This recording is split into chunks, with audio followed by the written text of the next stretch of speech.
সকালে রাজধানীর diploma engineers ইনস্টিটিউশনে সাধারণ সভার আয়োজন করে জাতীয়তাবাদী উলামা দল। যাতে অতিথি হিসেবে যোগ দেন বিএনপির কেন্দ্রীয় নেতারা।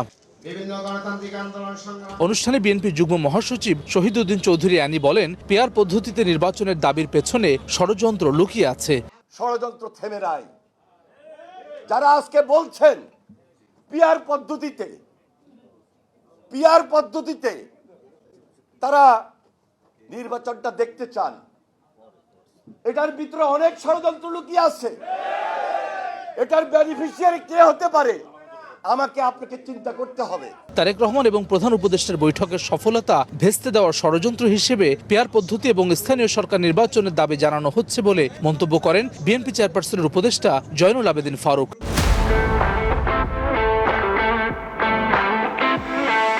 তারেক রহমানের সাথে একটি বৈঠকে আমরা যে আলো, যে দিশা, যে প্রত্যাশা আমরা পেয়েছি, তাকে লুণ্ঠন করার জন্য একটা শক্তি বাংলাদেশে, বিশেষ করে গত 2 দিন আগে আমি একটি সবার কিছু বক্তব্য দিয়ে আজকে আমার প্রধান অতিথিকে আমি সময় দিয়ে দিই। পেয়ার পদ্ধতিতে জনপ্রতিনিধি কে হবে তা নিয়ে জনগণ অন্ধকারে থাকবে মন্তব্য করে বিএনপি স্থায়ী কমিটির সদস্য মঈন খান বলেন, এটিকে ইস্যু করে গণতন্ত্রের আকাঙ্ক্ষায় যারা দ্বন্দ্ব তৈরি করছে তারা বাংলাদেশের আদর্শে বিশ্বাস করে না। পেয়ারকে ইস্যু করে বাংলাদেশের মানুষের যে গণতন্ত্রের আকাঙ্ক্ষা, সেই গণতন্ত্রের আকাঙ্ক্ষাতে যদি কেউ দ্বন্দ্ব সৃষ্টি করে, আমি বলবো তারা বাংলাদেশের আদর্শে বিশ্বাস করে। উলামা দলের সাধারণ সভায় সংগঠনটির বিভিন্ন ইউনিটের সহস্রাধিক প্রতিনিধি অংশ নেন।